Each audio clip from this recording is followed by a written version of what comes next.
Sebelum melanjutkan, jangan lupa subscribe dulu, terima kasih. Bab 187, tidak ada yang ingin melihat penampilanmu. Xiao Jing. Orang tuamu benar. Aku bersekongkol dengan ibuku. Ibu bahkan merencanakan bagaimana kami bertemu pertama kali. Kalau tidak, bagaimana mungkin kami bertemu setiap hari? Apakah itu hanya kebetulan? Yu Jing membereskan barang-barangnya. Ia pun tersenyum saat menyadari bahwa Huang Yu tampaknya ingin mencabik-cabiknya. Aku peringatkan kau, ini tempat umum. Kalau kau berani memukulku di sini, aku pasti akan melapor ke polisi. Shen Lin tidak pernah menyangka bahwa Yu Jing akan berubah menjadi orang lain dalam sekejap mata. Dia telah menjadi orang asing baginya. Jadi, apakah kamu mengakuinya sekarang? Huang Yu bertanya dengan marah. Ya, saya mengakuinya sekarang. Tapi, apa yang bisa Anda lakukan terhadap saya? Dokumen-dokumen sudah ditandatangani dan semuanya sudah diurus sekarang. Biro telah menjalankan tugasnya. Semuanya akan dilaksanakan sesuai hukum. Apakah Anda masih ingin mengubahnya? Aku tidak membutuhkanmu lagi, Shen Lin. Kemudian, Yu Jing ingin segera pergi, tetapi Shen Lin menahannya. Xiao Jing, apakah kamu mengatakan hal-hal itu karena kamu terpaksa melakukannya? Yu Jing menjadi tidak sabar. Dia menepis tangan Shen Lin dan menatapnya dengan marah. Apakah kamu bodoh? Shen Lin, apakah kamu tahu betapa bodohnya kamu? Apakah kamu tahu betapa bodohnya kamu diranjang? Kamu tidak tahu itu. Yang kamu tahu hanyalah meminta semua yang kamu inginkan dari orang tuamu. Kamu tinggal mengucapkan kata itu dan mereka akan memberikannya kepadamu. Ya, kamu setia dan kamu sangat baik padaku. Tapi, kamu berpikir dengan benar. Apakah ada sesuatu yang menjanjikan dalam dirimu yang akan membuat wanita manapun memujamu? Kamu gegabah dan sombong. Kamu tidak punya pendapat sendiri. Kamu bahkan tidak punya potensi apapun dalam dirimu. Yang kamu miliki hanyalah latar belakang keluargamu yang kuat dan kaya. Kamu mengandalkannya dan memamerkannya kemanapun kamu pergi. Bagaimana dengan perusahaan-perusahaan yang menggunakan namamu? Kamu tidak mendanai satu sen pun. Jadi, aku tidak merasa bersalah meskipun aku berbohong kepadamu. Katakan padaku, apakah kamu benar-benar dianggap sebagai seorang pria? Tiba-tiba, Shen Lin tercengang. Itu karena Yu Jing mengatakan bahwa dia bukan seorang pria di depan semua orang. Dia bahkan mengatakan apa yang terjadi di antara mereka di kamar tidur. Hal yang paling tak tertahankan bagi seorang lelaki adalah diejek, terutama kejantanannya. Namun, semua orang di sekelilingnya menatapnya seperti dia bahan tertawaan. Tunggu saja perceraiannya. Yu Jing tertawa dingin saat melihat ekspresi wajah Shen Lin yang terkejut. Kemudian, dia menoleh untuk melihat Huang Yu dan suaminya sebelum berpaling dari mereka. Keluarga yang bodoh. Sungguh menyedihkan. Shen Lin merasa sangat malu. Sekarang, dia menyadari apa yang harus dia lakukan. Dia ingin pergi dan mencabut apa yang baru saja dia lakukan. Namun, karyawan di meja informasi mengatakan kepadanya, kami tidak dapat mencabut kasus apapun yang telah diserahkan kepada kami dan sedang diproses saat ini. Jika Anda menyesal, Anda dapat berdiskusi dengan pihak kedua. Anda juga dapat mengajukan gugatan terhadap pihak kedua di pengadilan. Perusahaan-perusahaan ini milikku. Mengapa aku tidak bisa mengatakan bahwa aku tidak akan memberikannya padanya sekarang? Mata Shen Lin membelalak. Dia mengguncang wanita muda di meja informasi. Ini hukumnya. Kalau tidak, menurutmu apakah kamu sedang berada di supermarket dan membeli barang? Menurutmu apakah kamu dapat mengubahnya sesuai keinginanmu? Shen Lin telah menerima pukulan telak. Ia ingin mengejar Yu Jing, tetapi sekarang ia tidak dapat menemukannya. Bahkan mobilnya pun masih atas nama Yu Jing saat ia membelinya. Itu tidak mungkin benar. Itu semua hanyalah mimpi. Jika tidak, bagaimana mungkin seseorang bisa berubah secepat itu? Shen Lin menolak untuk mempercayai kebenaran. Dia masih ingin mengejar Yu Jing. Namun, Shen Jingyun menghentikannya dengan menamparnya 3 kali. Bisakah kamu bangun sekarang? Sungguh memalukan. Kepala Shen Lin sakit. Dia tidak pernah menyangka akan diselingkuhi. Dia begitu percaya diri. Dia begitu percaya pada Yu Jing sehingga dia bahkan bisa memberikan seluruh hatinya padanya. Namun Yu Jing mengaku bahwa dia bahkan bukan seorang pria.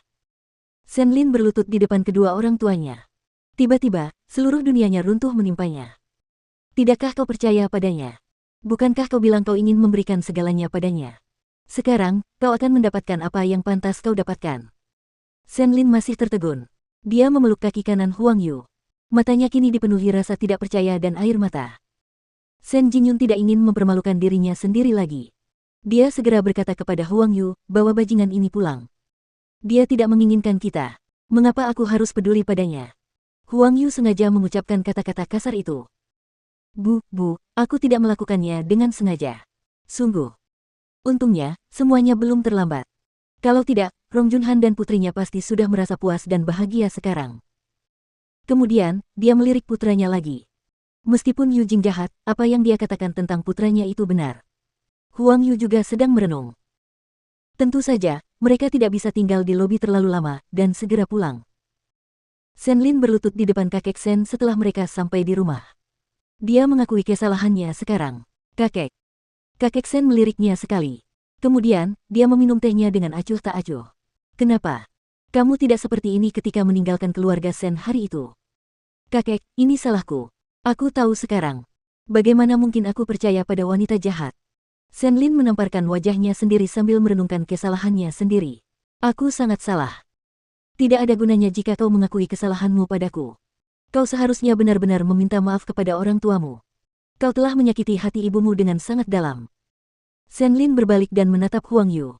Namun, Huang Yu tidak ingin menatapnya.